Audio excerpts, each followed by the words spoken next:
ناکام اور بدقسمت لوگوں کی نشانیاں قرآن اور حدیث کی روشنی میں۔ جو لوگ نماز میں سستی کرتے ہیں اور اللہ کو یاد نہیں کرتے، ان کی زندگی سے سکون اور برکت کم ہو جاتے ہیں۔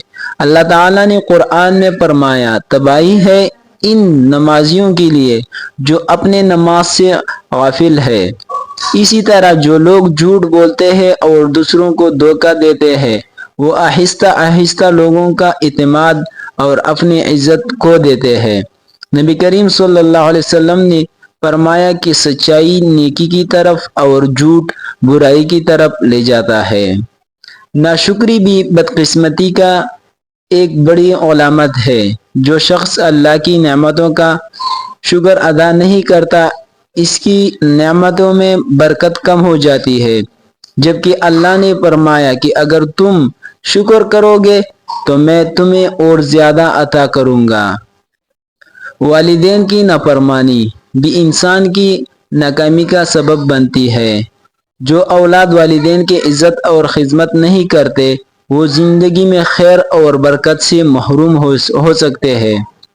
اسی طرح گناہوں پر ڈانٹتے رہنا اور توبہ نہ کرنا دل کو سخت کر دیتا ہے۔ کامیاب انسان اپنی غلطی مانگ کر اللہ سے معافی مانگتا ہے۔ حسد، کینہ اور دوسروں کی کامیابی دیکھ کر جلنا بھی انسان کو اندر سے تباہ کرتا ہے۔ حدیث میں آیا ہے کہ حسد نیکیوں کو ایسے ختم کرتا ہے جیسے آگ لکڑیوں کو جلا دیتی ہے۔ آخر میں سستی اور وقت ضائع کرنا بھی ناکامی کی بڑی نشانی ہے۔